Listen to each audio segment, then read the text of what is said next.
and pull out here their set, and I feel like that might be the biggest difference. If Ted, you mentioned the confidence, I bring it up again because that is so important if you're playing on the big stage, especially for a player like Jabs who is fairly new for the big stage. You need the coaches to maybe to calm you down, to give you confidence, and coaches can do that. Obviously, experienced players can do that too, but maybe to a lesser extent because they're more focused on the game as a whole. So I think that might make a big difference if you have got a break in between group stages and main event. I've asked a few of the coaches what it is exactly that they do, other than just sort of providing advice and helping them to analyze games and stuff. And the main thing is just managing personalities and just being there to basically be like an agony aunt. If you've got a problem, you don't want to go to your teammate. You need someone else, someone that's been around, knows everybody, and can help you out and stuff. An adjudicator. I always feel like that's kind of what they are, right? That's a good way of putting it, I think. What? An adjudicator. I like that. Like a That's judge, one. yeah. So Shadow Demon has somehow stumbled yet again into the bloody 6 draft. wins, 6 out of 6. It's 100% pick and ban, I think. I was hoping that these two teams, they actually did not play Shadow Demon in their entire group stages. We had some Shadow Demon banned in the Digital Chaos series, but Faceless in their series, all their series, they completely ignored it. Not banned, not picked, but nonetheless, So are we expecting a Luna then to follow this, as it has been the recurring trend, it seems? Yeah, I think DC will take it here. Unless they want to go for some more, like, just straight up, they're trying to deal with the Luna, learn a way to, or deal with the Shadow Demon Luna, just learn a way to play, maybe pick some more, just AoE, some more ways to push it out and clear the illusions. The bans, though, taking a look at those really quickly. Yeah, they do take the Luna. Faceless goes for the Bat Rider. Sand King was Moon Meander's like super powerful hero in the group stages. Not to see that. Not surprised to see that one. Bat Rider, that's pretty much everyone bans it. The Nyx Assassin, the DC bans, that's obviously, Ice Ice Ice, we've talked about it multiple times. That's his strongest hero pretty much in this patch, so makes a lot of sense. Just taking it away from him. Just take Ice Ice Ice heroes. We mentioned he is a big factor in their gameplay. So if you just maybe handicap him a little bit, if you can do that in the draft. And Timber as well, right? Like Timber is like Timber is also one of his famous heroes, for sure. And I wonder if because of that, do you feel like they might pick up Ice Ice Ice's hero fairly early on in the draft because they don't want to limit their options? They already had lost a bunch of different heroes. Yeah. He's played like the Clockwork a few times and stuff like that, and the Slardar. Maybe the Slardar is the one that we'll be seeing coming out. He played Omni Knight as well. Omni Knight is the only hero that is still in the pool that he has played in the group stages. Other than that, he played Nyx, Timber, and Tide. Ted, why are you so repelled? I mean, the thing is, I always feel like if you've got a player like Ice Ice Ice, ideally you want to get him on a hero that's going to be able to make plays and things. Yeah. I mean, Tidehunter's very solid. It's a great hero. He's literally. I know you love him, Sheebs, but I mean, if we're looking for a Shiva Ravages, Ice Ice Ice is obviously he's going to be landing the Ice Ice Ice Ravages. So I hope so for him. He will, I'm sure. You love Tidehunter that much? I'm great with hitting Ravages. You're zoning famously. Ravages. God, you're practically gushing. Yeah. Way. That's nice. That one was pretty good. I'll give you that one. So it's like he's a you don't need to do much as Tide, he's like pretty simple hero. It doesn't die much. You sort of time your Ravages, obviously that's important, but that's it. I always like to see Ice Ice Ice on a playmaking kind of hero, not just a pressing R kind of hero, but we'll see.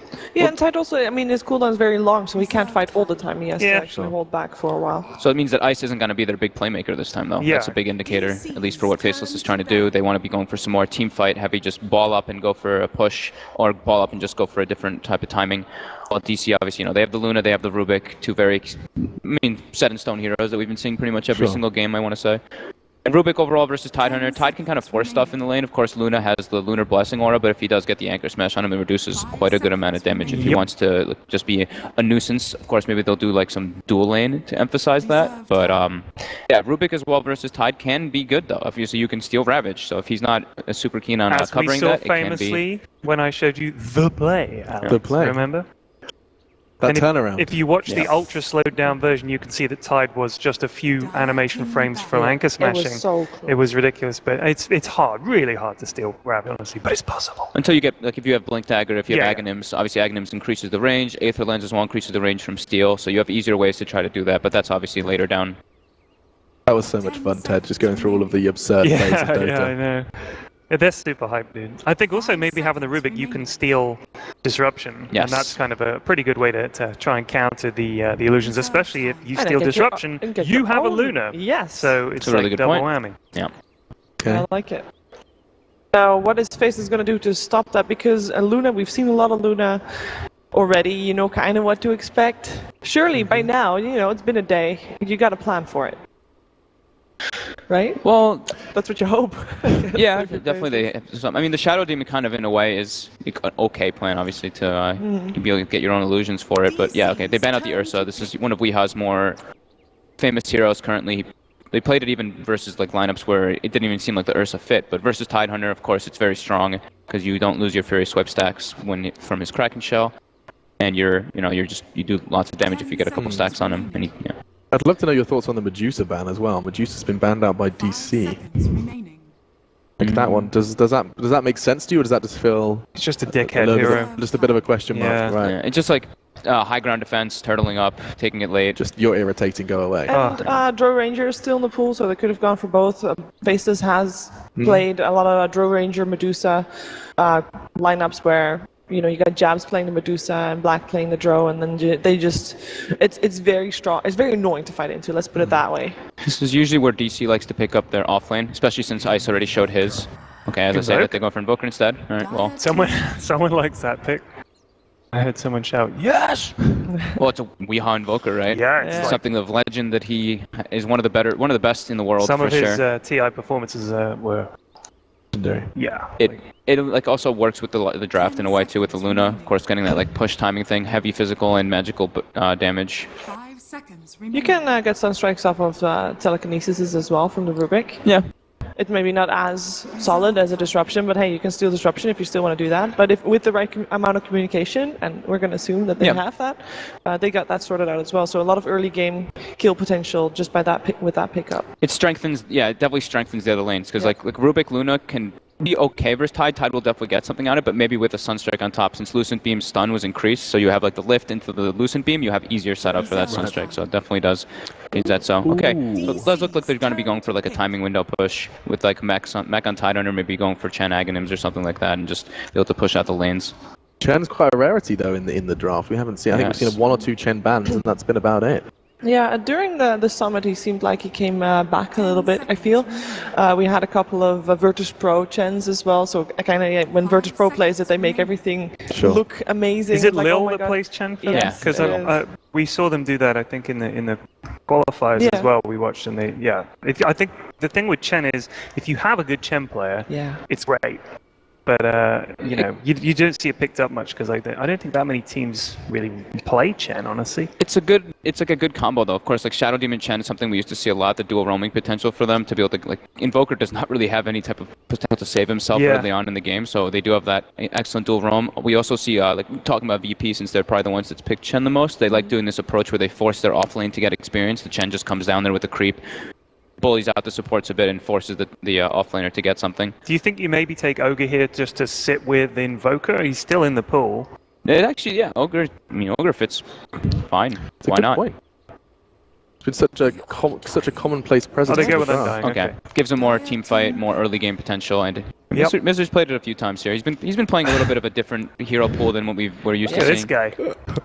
God, the excitement is just radiating through the theatre. Is it cold in the arena? I didn't think so. Good morning. Good morning. Hey. Welcome. That reaction though. Yeah. 5 seconds It's not every day you get woken up by a crowd and the internet. It gives you an applause when you wake up. a crowd waking you up with an applause. Beautiful. I love that. The Undying also gives DC a bit of sustain. Obviously, with like Luna, you usually want like one hero that can kind of just heal you up a bit to be able to do your pushes in a better manner. Gives you that as well. Mm-hmm. And I mean, maybe they'll do for like I mentioned before, like the dual lanes, like they've been liking to do. Yeah. They could do like Undying +1 for Moon, and then doing the Rubik Luna short lane. But at the same time, they also like to switch the lanes, like I said. So they could throw the Luna in the off lane with like 2 supports and go for some type of aggro potential, since there is a Chen. Yeah, is this something you're looking forward to? You said Misery's drafting is fun because you don't know where things are going. Yeah. Have you got what you asked for? Has this been an enjoyable draft phase so far? I mean, Yeah, definitely. I didn't think that they'd pick the Invoker so soon. They're really saving Moon's hero for last. whatever it's going to be. Yeah. Yeah, last time they picked the Undying, they had the Sand King with it for the dual lane, Yes. I believe. So that is already removed. So it's gonna be a new one. And in terms of heroes that go well with Undying, there's actually a lot. You can go very diverse with it. Yeah, Darkseer is like one of the ones, most of the ones that come to mind. It's a stable one, but you can go Spirit Breaker if you really want. You can, you can go. They haven't got any jump at the moment. They really don't have much jump. Until you get like a blink on the Rubik or something, I guess. But yeah, there's still the Slardar option still there for sure. Darkseer, those two. The Darkseer gives them like the mech timing window, so if they want to go for something like that and able to like deal with Faceless's massive push lineup, which they're obviously going for with that DK pickup. That way they have like mech and Soul Rip as well. Yeah, and, have a bit of sustain. Increase sustain for sure. They even ban out the Slark now too. Yeah. I do like the Slardar with the amplified damage and the Dragonite as well. It makes him a bit more easier to chew through. I think the Slark ban, it's like something that Faceless was doing a lot, at least in the SCA qualifiers. They were doing like, they picked like 4 of their standard heroes and then they would just pick a Slark and they're like, okay, we have this at least backup resort if the game gets to like a later stage, which we don't really want to, but we can. Not the most needed that they want, but yeah, it could be a potential. I wonder if they would even take Earthshaker. If they're looking into a big push, I wonder if Earthshaker would be a thing. I've seen Moon play it before. Yeah, that's not in quite a while, but yeah, Moon has a pretty legendary shaker. Very good shaker. Yeah. And if you've got Chen Army and you've got illusions and everything, actually illusions, I don't know if they trigger Echo, but I can't remember. Purge would know. That's why Purge should be on the panel. Fire period. They do. Corpses and illusions do. Corpses? Not snowing in Boston. I'm sure dead you bodies. mean... Dead things. They do the Echo. Yeah, they do like the Echo return as well. That's confusing. I heard there was supposed to be snow in Boston, by the way. It snowed a few days ago. It's just roof snow. Whoa, what's happened to the crowd? Oh, I see, we're looking through something. Okay. So they go for another like push hero that can work well with their team too, Terrorblade, and it gives them that late game type potential. Terrorblade. And also, what is it? An illusion spammer with Shadow Demon. Yeah. So not only do they have the Luna on the other team, they have their own Terrorblade on top of that. This is a I like the draft. good lineup. Yeah. Good lineup. Yeah, let's see what DC can do. I'm telling you, man, Earthshaker. Okay. Ooh, I think that's a really interesting approach toward the Shadow Demon as well as toward the Terrorblade, being able to spam him out in laning phase. Undying Legion Commander versus Terrorblade, like if you get hit by 2 or 3 decays and you get hit by an overwhelming odds, you might just die and not even expect it. So I think that's gonna be a bit of a hard lane for the Terrorblade if they don't keep the Chen there and helping him out.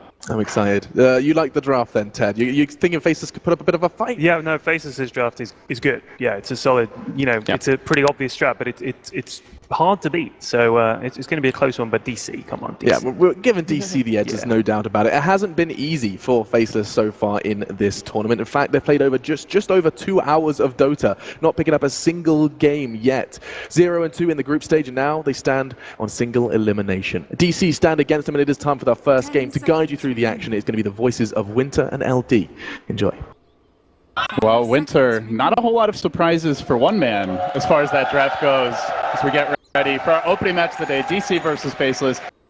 As soon as you saw the Chen pick, you said Dragonite, you said Terrorblade. They went for both. If you can read them that well, do you think DC saw this coming too? Yeah, probably. It's a very straightforward push strat. I was kind of a bit of tossing up Morphling or Terrorblade because I know Black likes to play Morphling, but they went for the push at the end of the day. So you're going to be able to apply more pressure against the enemy team. But DC went for a great last pick though. LC is very good against Terrorblade and is also very good at initiating on the Tidehunter. Well, we might be quite far away from Southeast Asia, but a decent Faceless contingent here, I have to say, on more of DC's home turf, I guess you would expect. So nice to see the fans here bright and early in Boston. We get underway. Opening match of the day. As usual, it will be an elimination best of 3. Overall thoughts on the series. Faceless has looked very shaky coming in. There was a lot of hype about this team after their performance in some online Southeast Asia matches, but ever since they came to the Summit 6, they seem to really be struggling. Dude, it's all your fault. Did we slip something in their food? It's all your fault, your event, you made them swap their roles, X, Y, and nuts now. The fix is in, Winter. One is on, it was XY playing the 4 role before at your event, and now he's playing the 5 role. And nuts will be on the Chen. I will say one of their ways to relax was, a little CSGO, and perhaps the results in there had some influence on the role swap. Oh, sure, you're blaming it on CSGO Black was now. louder. Black was louder in their CS than he was in the Dota. I'll say that much.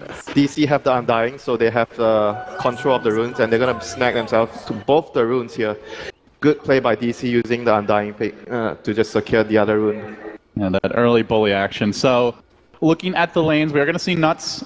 It looks like heading back to his own jungle for the time being. Does have an early smoke picked up. Help you a bit with the mid block. But thoughts on the Chen pick this game, the way DC is playing against it? They've not actually blocked his camps. They did get a ward down to scout his movements, though. Yep, I was gonna go to that. So basically, because they didn't block off the camps, but they have a ward here, they're gonna be able to scout out the Chen if he moves. But the thing is, there's only one ward on the left side.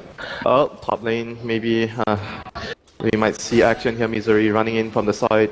Yeah, Moon Meander playing rather aggressively with the statue, but has the help of Misery, as you mentioned. So, see if Nuts wants to make any kind of early movements. For now, all his progression through the jungle being scouted, so they know he's in the neighborhood. Yeah, it's not really the easiest lane to gank. They are quite tanky. He needs to decide whether he wants to help the top lane or the bottom lane. Like, he needs to make a move. You can't play that passive farming Chen. Meanwhile, Ice is getting bullied here in the bottom lane, even with the 1-point Kraken Shell. Already forced to salve up.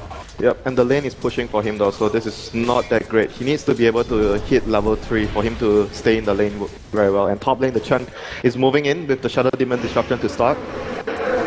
Let's see if they're gonna make that jump. Black has not taken a skill point yet. Could go into the Metamorph. He could also go for the Reflection if he feels that they need a slow to set up. But I think overall, look, it really has to rely on what Nuts gets on his Chen. Like, he needs very good creeps for this gank to work. Yeah, for now, just the War of Attrition. The Harpy Stormcrafter, probably the most annoying creep right now for constant harass along with the Satyr Blast. Right. The Chen needs to get a kill for his team soon. Look, if you look at the CS across the board, this is really, really bad for FL. Like, Faceless lanes are not going too well. The one lane that is going well, Jab's having a very good time on the Dragon Knight, already 10-3, and Weehaw only 4-3, but generally those early levels for Invoker Winter, that's where he tends to struggle a bit. And by the way, dude, I've been watching a lot of games where players are doing really well on DK. Even yesterday there was a game, DK versus Timber, so you should have a bad time in that matchup, but still, players are getting better at using that brief fire, to get more last hit and make it very difficult for the opponent to get last hits in the laning phase. So. Yeah, the damage reduction, 35% at all levels, so even that early single point can make a big difference. But still, like you say, Invoker is weaker at the first few levels. Eventually, he's going to catch up, being able to farm the jungle. But the main concern for Faceless is the top lane and bottom lane. No one expects the early Tide Hunter. Courier snipe. He's got 10 seconds here to kill it off. It's going to walk right into his waiting arms. Ice, one more swing. He'll bring it down, snipes the Courier, and gets Faceless on the board. Their ward Winter is designed to keep eyes on the Ancients, but as a result, they did not see this movement. Yep, this is a pretty good ward, honestly, for Tide, because you want to see him scouting. Unfortunately, it doesn't scout him picking up that rune, and their supports didn't really scout out the rune before as well, so there was not much Weehaw could have done about it without the information. Top lane, going in with Disruption. Well, Metamorph is available, a little Hadouken, but Moon Meander very fast with the overwhelming odds. Not an easy kill lane, and the other thing is they can't easily push in either. Like if you go on the LC, he's gonna be healed up by Misery on the Undying with the Soul Rip, so it's very difficult to kill. And Undying with the decay stacks on him is also not an easy target. Like I feel like the Chen should be trying to help elsewhere. Maybe the bottom lane to start off would be a good choice for him. But right now he's not accomplishing much. Throughout the lanes, all their lanes are not going too well. Terrorblade is not free farming.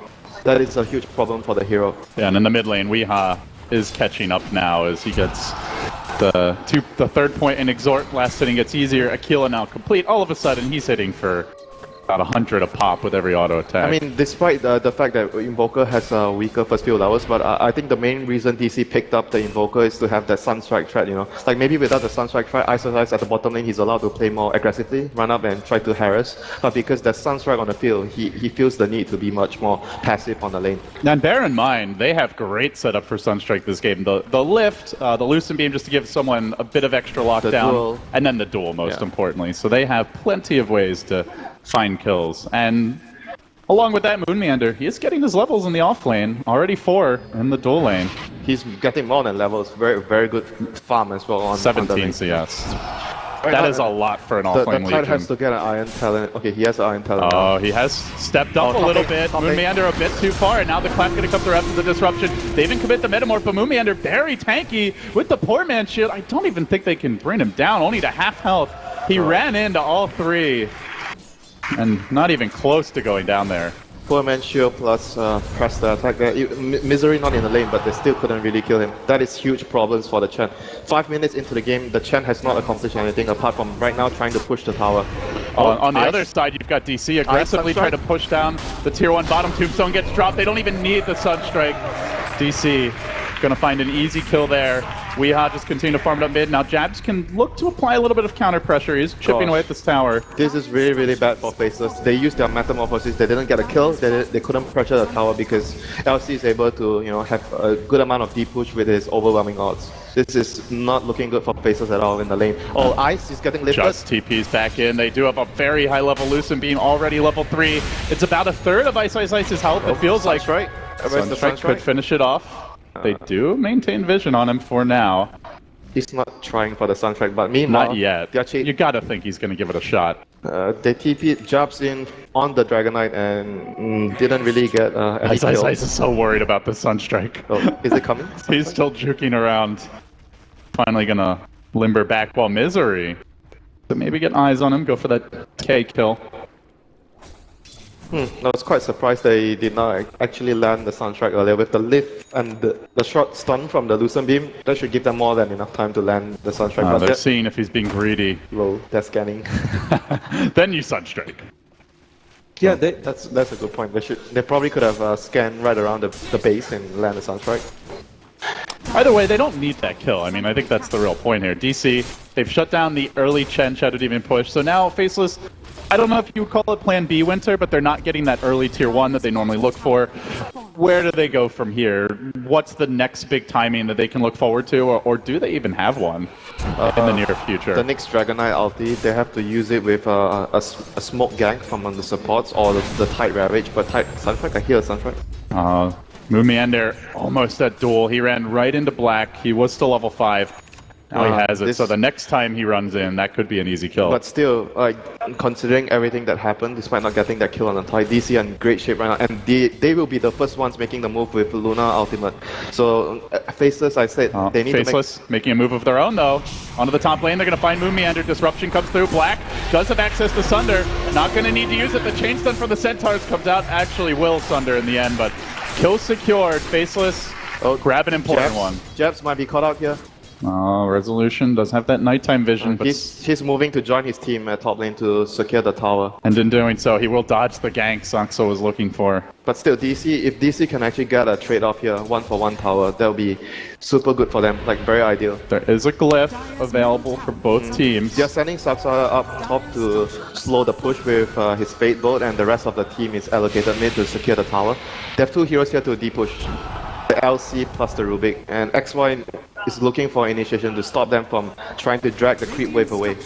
Well, Glyph now committed as Jabs is going to rotate. They don't have the Ravage yet on Ice, unfortunately. Did struggle a bit in the off lane. Deny. Can I get it? No! Gosh! No such luck. Even with 2 heroes there in tandem, unable to do so. That was huge, Gorman. That was absolutely huge for DC right there, getting that kill on the tower. Faceless, it means a faster Midas here for Weeha. Faceless really not getting a break at all, but at the very least they got the last hit on the tower at top. XY got the last hit. And they're gonna smoke up. They have to get a kill somewhere. They need to keep the pressure on. Like DC is getting way too much out of the early game. And you can already see that the Terrorblade Illusion is not going to be that effective in at least the early to mid game against this Legion commander. They have a very good heroes to clear out the illusions. And late game you've got the Glaives. Fade Bolt even, quite irritating. So Faceless do group up, try to shove in this mid lane a little bit. They do have their Ravage up, so if they want to fight around the Ravage, that's possible for them right now. They need to secure as many towers as they can with their big cooldowns. The Ravage and the Metamorphosis are really big cooldowns for Faceless, so every time they pop it, they have to get a tower, they have to get objectives like Roshan or win a team fight, and DC not gonna let that happen too easily. They're gonna defend the looking for the duel in the mid lane, but the Dragon Tail interrupting Moomiander's movement forward as XY tries to find a setup. He does jump onto Misery. No Demonic Purge just yet. They able to convert that into a kill, but all the while DC, they already took down the tier 1 top, so that makes now all 3 outer towers down for Faceless. Meanwhile, DC only lost 1. This is bad. They have the Chen and the Dragonite. This should be the other way around. They should be taking the towers and defending their towers. but Jab's gonna get his rune snapped away by They do find Moon Meander. They're ready here, prepping with the Sentry. They'll drop it down, but Moon, quite tanky. And they just can't bring him down. He's going to heal himself back up with the press the attack. And we'll be able to walk away. Faceless again being denied. The Dire Courier, meanwhile, getting sniped. Wow, that was a lot of gold inside. And it had the Helm of Iron Will on it. Oh my god. Just nothing really going their way since that early Ice Courier snipe. It's been that was even quietly but thoroughly all DC all the way. That was such a bonus. You can't really expect that to happen. And apart from, I think the reason why everything was bad for FL in the early game was because the Chen hasn't, made a lot of ganks happen. He moved to top lane, but like I mentioned, top lane was a very difficult lane for him to kill. And they couldn't push either, so he just didn't really get anything done. Yep, that's why I suggested. Probably going to the off lane would be like how Navi plays their Chen. You go to the off, you grab a creep, you go to the off lane, you help the off laner right away. What he did this game was he grabbed a creep and he went to his safe lane. There's also more gank paths there, more ways to flank behind the tower. You could pressure the mid as well if you're doing that. That's the beauty of going to the off lane first. But now, it was a Quas Exhort Invoker who didn't really have any help, so he's pretty gankable at those early levels. But that is all behind Faceless now as DC by themselves on the offensive. They have a stolen Dragon Tail to combine with the lift. Sucks a very long lockdown. And expecting some ancient shenanigans from Faceless. Not the case just yet, but they move in. Dire Scan just barely clipping Moon as he squirmed through. Ice. I'm not sure he was paying attention. He stuck around, and now the Lucent Beam going to hit him. He will commit the Ravage. Is he going to TP out, or does his team try to come and fight way too far away? He still did. Into the tree, so Ravage down. That was a bad Ravage there. And a Sunstrike will mark not only the kill, but also the 280th duel victory for Moon Meander. He was at the same time trying to make sure that Rubik doesn't steal his Ravage, so he had to spend like half a second to cast that anchor, so it didn't give him a lot of time to try and get away with from the LC. Well, or you could just not Ravage. I mean, he was like, I don't want to give him dual damage. Oh god, we had denied the tower. Oh my god. Two trains crossing paths in the night here, but it seems the Faceless one about to get derailed. They'll send home Jabs. Armlet is coming. Nuts nowhere near a mech, it looks like. I mean, going back to how Faceless is going to be able to... Oh, Eclipse bottom lane? Not done just yet. Ice trying to shimmy away, and he will survive, so at least the Eclipse committed. Sunstrike, though, looking for the kill. Won't find it. But if they want a 5-man Winter, it's not going to be too easy. They don't have a mech on Nuts. He's still not level 6 at 13 minutes as a Chen. They have to rely on their big... Oh, Ice. Well, he's toying with them, He's really toying with them. But Faceless has to, group up and use their big cooldowns. They have to get themselves back into the game through using their big abilities to get objectives, win a team fight. But Moon Meander here is trying to get a duel. Oh, he's gonna get it! Oh, he finds Jabs too, and this is without the armlet. Easy takedown. Duel number 2. Another winner for Moon. Such good movement here by DC, moving around the map. The only criticism I can have for them is not using the Sunstrike with the Rubik lifts earlier, but they are using it really well with the LC duel, securing him another duel victory right there, and another tower against the Chen Terrorblade lineup. This is what you do not want to happen if you're Faceless. You should be the ones pushing the tower. You want to be the ones pushing the towers. And on top of not only taking that tower, DC now going to take over the stack of Faceless, using the Forged Spirits here in tandem with Resolution. God. They're going to steal the whole stack, Winter. Tombstone gets dropped on the high ground. Faceless, how do they even move in? There's no Ravage ready. The Ancient's quickly being brought down, and Moon threatening to come back in. He's going to have a duel soon. Sunstrike at the ready. They get the lift off onto Ice. Nearly dead just from that. Continues to be forced back. They can send him home, and in the meanwhile, Sunstrike coming in. There's the disruption to save him. Should by the time he needs to get away. And he will go poof, but the Ancient's already cleaned up. Can they turn this? Oxalo, not dead just yet. Has stolen the Test of Faith, tries to make it out. Looks like he'll survive. The trade, though, is Misery on the Undying, so they lose the Undying. Tombstone now down, and DC definitely going to want to retreat here. Yep, if only they had Eclipse on Resolution, that they would have definitely taken that fight. But still on cooldown for 30 seconds, so that allows Faceless to be able to win that fight, even though they didn't really have Ravage up yet. They just got it up, so we'll see what Faceless decides to do with their cooldowns right now. They are trying to get Roshan.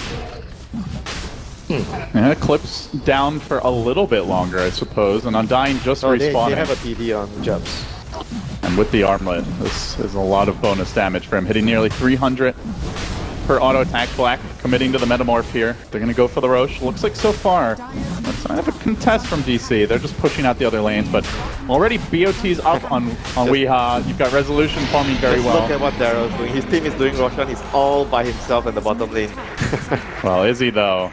Or our friends just around the corner? He was alone just now. There were no friends in sight, but because he was playing so aggressively, DC were like, oh, they might be around him, but then again, it's ice, so you never know. Or maybe he'll just be alone and ravage your whole team and try to run away. If you see someone like Burning farming like this, you know he has backup. But if you see someone like ice doing that, you're like, is he actually alone? Or maybe not. Mind games. Yeah, the mind games that's allowing his team to, even though DC weren't really going there to, contest the Roche, but it was still good play by the offlaner to make sure that the enemy doesn't know what your team is actually doing. Are they behind you? Are they doing something else? You keep them guessing, so it allows his team to safely secure the Roshan. So Winter, boost in momentum here for Faceless. They're still down about 5,000 gold. 3,000 experience, and I think it's about time we start talking about how the teams match up heading into the mid and the late game. How do you feel Faceless can fare, given they're obviously not hitting the early push timing they wanted? Do they have a plan B? They have pretty good late game with the disrupt on the Terrorblade illusions. DK somewhat decent late game, and Tidehunter. I think Tidehunter is great late game because of the fact that when the BKBs go down to 5 seconds and you hit their refresher timing, Tide will be extremely strong. But, Misery is going to get initiated here by jabs on the stun. Gush followed up by Ice. He has very Max, tanky though. Yes, Max, so that is not an easy kill at all for Faceless. Yeah, did not want to blow a Ravage just for that kill. The Ravage is like one of their spells right now. If they use it, they have to get bare minimum 2 kills or objectives. They can't use it, or at least a core. Just can't be getting a support on They can't just use it to kill supports, or like what Ice did in the bottom lane to get away, to not give away the dual damage. Right now, they are not in a very favorable position. They have to get a lot from their big ultimates. And Rubik here gets a steal. He gets the stun. A pretty good steal for him. Right now, what's interesting to see is what is Moon Meander gonna go next? Is he gonna transition into a much more initiator, or he wants to go for like a more carry, with a Shadow Blade, which allows him to maybe build into the Silver Edge that's really good against the Tide later on. Yeah, even the Dragon Knight as well. Yeah, that too. Faceless grouping up under cover of smoke. At the same time, the DC are mirroring that movement. They head towards top for Digital Chaos, and Faceless trotting down to the bottom lane. But there's a tier 1 here, so that should be an easy grab. That was good play by DC. Wow. Unfortunately, not an easy last hit. What? Weeha with the Forge Spirit Tower deny. That's now 2 for him. 3 for him if you count the last hit that he got on the tower in mid lane, where FL was trying to deny the tower and he managed to get the last hit against 2 heroes. It doesn't lead to a lot of blood on the field, but it's a big swing in gold. Probably about 2k net worth overall. DC just making the right movements. They know this Black was at the bottom lane before, and they know they have A-Gaze, so they do not want to fight into them, so immediately they move to top. They're keeping all the lanes pushed out. This is what you want.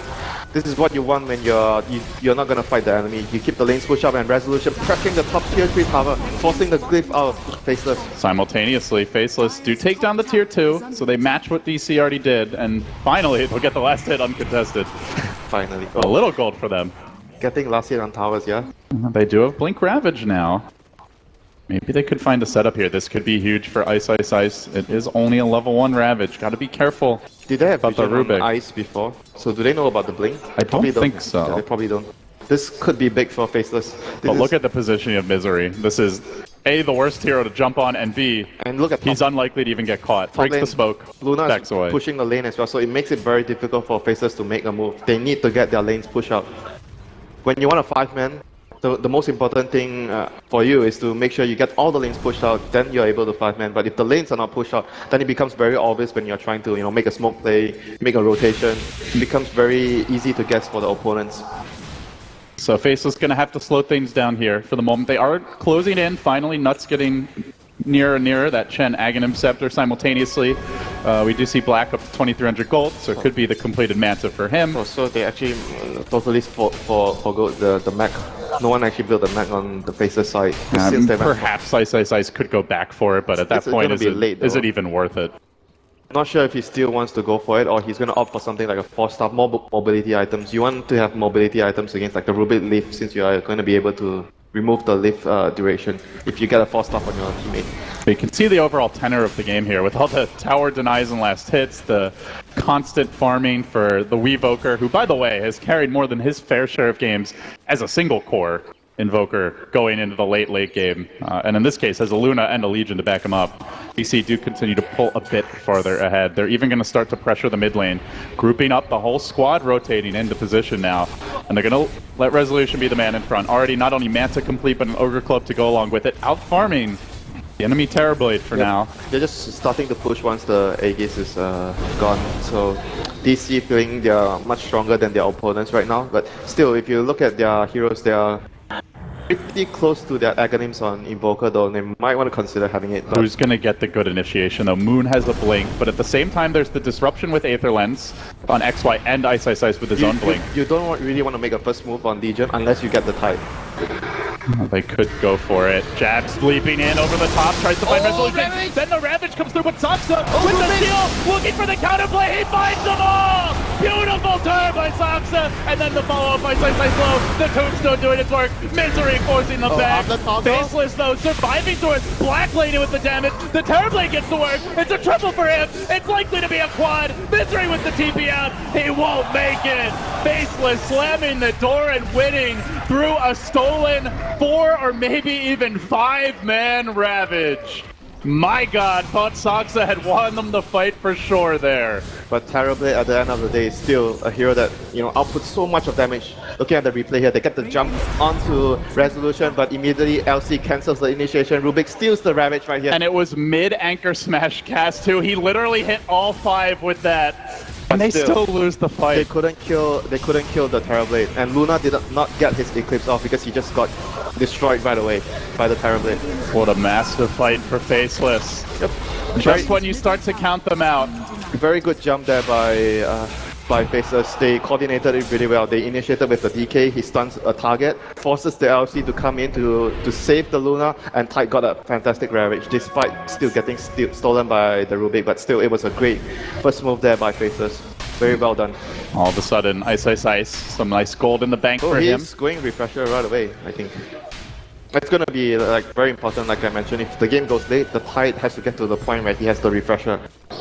Yeah, you can even just commit one to make sure you kill the Rubik and then still have another for the rest of the team, so perhaps a way to deal with that spell steal as well. But DC, they know the Ravage is on cooldown now. Yep. And they're going to move right back in down the middle lane.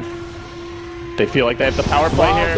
Moving with a big, deep dive onto XY. Will cut out his heart. Shadow Demon brought down. Rubik did not get disrupted and otherwise. Suddenly, after a great fight, Faceless find DC not just knocking, but banging on the front door, aggressively charging in. Ice forced to jump in with an anchor smash. He is very tanky, and he does what he can to slow this push down, but the Glaives, they continue to bounce, ramping up the damage, forcing Nuts back. Even a Zoni Meteor gets plopped down, and with that, suddenly, Faceless get racked just like that. Decisive movements from Digital Chaos, and no reply.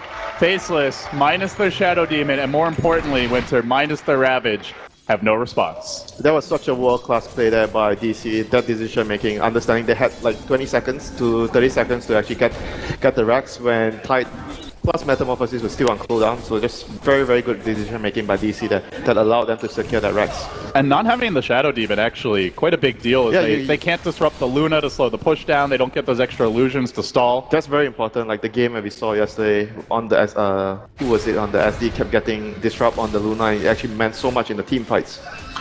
So a great pick there by Moon to find him early, and does go to show you that even though XY might be a poor lad, he's a very important one for Faceless. They popped a scan, they were anticipating. Oh, and Roche is about to respawn. They're expecting FL to try and, you know, get something in return. Sunstrike to scout things out. A little bit early, Roche not coming up for 10 seconds. They do have their power spike now after getting the BKB on Resolution, so he's not going to be an easy target anymore. Definitely not. They have decent physical damage, I suppose, from Black, but Luna has great armor as well, 19 just on her own. And that's not even counting the mech. The thing is, Black does not have a BKB, so I think if Invoker, at some point you want to consider getting a BKB, so you run in the fight, you don't have to worry about Ravage, and you can drop your spells on top of the Terrorblade to kill him. This Terrorblade does not have a BKB yet, he's going for a Skadi most likely next. So that's going to give a good amount of timing window for the Invoker before the Terrorblade starts to think about getting a BKB. And it does make you wonder, Winter, like, will Faceless be able to deal with DC late? Because the Terrorblade Illusions, you've got to worry about the Invoker. You also have the Luna Glaives, great for clearing. Then we've already seen that Legion's overwhelming odds is quite effective, at least at somewhat chipping away. Then you've got the Fade Bolt, whatever Rubik steals. Like, you're not just going to have this easy illusion spam to rely on to auto-win you the game. That is true, but at the same time, I feel like they have two other really, really good tools, the Refresher on Tide, and you want to have Dagger on the Shadow Demon so you can get the Disrupt on the Luna. Those are the... Oh, they use 2 smokes there. That is not great for Faceless. They are going to waste 1 smoke in the mid to late game scenario. They're going to try to get a first move here. Could be big, but Saksa also smoked up. He's got a blink now as well, so Ice is going to be very tough to get off a perfect Ravage. Jabs will be revealed. He still marches forward, blink, and a stun, and he's going to find the enemy Rubik off the bat, but Saksa kept alive and now turned upon. There's the BKB. Eclipse coming in hot and heavy from Resolution. They brain Ice low. Can they finish the job? The Glaives continue to bounce, and Misery jams at home. Will find the kill, but he gets turned on his turn as Black moves forward. Directly on top of the meatball, though. They're going to look to duel, and Moonmeander can't even get it off. Blade Mail's there. Doesn't even need the duel to get the kill. And with that, it's going to be 3 down, a buyback on the Tide, but no tower to TP to, no team to join. This is not good. Winter, there is no Metamorphosis even online now, which is basically an ultimate for Faceless at this stage. Well, DC might have enough time to secure the Roshan and go for the push as well. This is really, really difficult for Faceless right now without the Metamorphosis, and they have to deal with the Aegis on the Luna. They're gonna need a Miracle Ravage on Ice's Ice here to be able to hold. And the thing is for DC, they don't even really have to commit that much. They can just chip away with the Forge Spirits. The Luna can be out in front, but she's got Aegis and BKB. And then Weehaw doesn't need to jump in. They have 2 BKBs now. This is gonna be so difficult. They somehow need to find a Blink Ravage or a Blink Stun by the DK on the Invoker or the Luna before they get their BKBs off. But then again... And you have to hit the Rubik so he doesn't steal it. Or at the very least, he's got to be locked down in some other fashion. When there's a lot of ifs, it's gonna be, difficult. Something might go wrong in the team fights if everything has to be And then while you're busy waiting, trying to find the perfect Ravage, they just jump in and kill somebody instantly with a duel, a Sunstrike. We've seen the Eclipse damage. They have the Sandbag and the Disrupt to save the dual target. I'll give that for Faceless. So a dual target might still be able to get out of harm's way with the supports behind him. A lot of pressure though on Faceless. DC with more tools to initiate. More get out of jail free cards. They can't afford to lose another team fight. I think the Terrorblade might have to consider completing a BKB before going for the Skadi right now. Because last fight he just basically got destroyed by all the spells. He got... I mean, Invoker can basically solo him at this point. He needs to get a BKB, and Weehaw setting up in bottom lane. Jabs does not have a BKB here, so he might want to stay back and cancel Jabs TP while his team forces the push at top and beauty himself into the top lane. This might be Weehaw's play right here. This could be big. Could just win them the game if they don't have the Dragonite Tornado come through. And now he's going to go for the TP out. Jabs probably trying to hunt him in the trees. No, he just starts walking back, but it's already too late. Weehaw up to the top lane. A master stroke from Digital Chaos as they surge onto their second lane of Braxa. With this, could be up to the 1-0 advantage. Where's the team fight? It's already looking like the full lane will go down uncontested. The plays from the Weevoker. It's the hero that he rose to fame on even before the Meepo. Oh my god. He delivers once again. That was such an amazing play. That's such an amazing read by Weehaw. Just what a player. And knows the Dragonite can't even chase him to try and cancel his own TP as the blink is put on cooldown there. Just really no counterplay available for Faceless whatsoever. Okay, look at their buybacks. The next fight, they're gonna need some buybacks for the next defense. Terrorblade has buyback. Dragonite has buyback. So those are the 2 cores having the buybacks. Faceless are gonna be needing everything they can get from their arsenal right now. They might be able to finish a BKB on Black if he wants to. He's pretty close to that. At the same time, Winter, you're looking at Resolution very close to a butterfly on the Luna. So now you basically have to disrupt him to have your own army. Well, how are you going to do this? Okay, he has a Glimmer Cape, so he's going to be able to Glimmer. Do they have a gem? Glimmer in to get the disrupt Yeah, on. why not? That's going to be a crucial part of your damage in the team fights. Do they have a gem on DC? DC does not have a gem or Sentry. So this might work out for Faceless if they get a disrupt illusions on Luna. They're going to show Resolution bottom. I doubt he's going to push too hard. He has fought the Quarterstaff. Just watch the Shadow Demon. XY might be the hero for Faceless in this fight. See Resolution jumping in with the Alacrity, just gets to work for now. And now he's going in for it. He's going for the it. attack speed TP. XY will glimmer in for the disruption, but he doesn't have the butterfly just yet. He's even going to be purged as they try to slow this push down. Resolution will back away. All right, and now you're 250 gold away from your butterfly. But they're not even waiting. Yeah, but the thing is they see the glimmer now, so they're going to be much more prepared. They continue to heal Resolution up, pumping damage. Now the tier 3 falls, that's 3 down. XY just getting chewed apart by the Glaives in the duel. Boone was ready, shuts them down, and they chase forward. Ravage comes through, gets off the anchor smash. This time won't be stolen, but don't know if it matters anymore, Winter. Ice, getting blown apart with the BKBs. Resolution standing strong. Black does have the Sunder here, but he won't. Oh, he's gonna drop anyway. Won't be able to get it off. There's the GG. Digital Chaos outmaneuvering Faceless every step of the way, just outplay after outplay. Whether it was the TP cancel, whether it was great tower denies early on, excellent performance from top to bottom, and they will take game 1. Yeah, once again, world-class performance here by DC. Very good decision making, and the lanes went really well for them. And it came down to the point where the Chen pickup just didn't, get his job done in the laning phase. They just lost too much control on the laning phase. Black didn't get his pre-farm. Daryl on the Tide, he was struggling a lot on the offlane. Didn't receive any help at all from his supports, apart from that one TP from DK when he was getting dove. I mean, Faceless drafted a very clear strategy, but didn't feel like they were confident in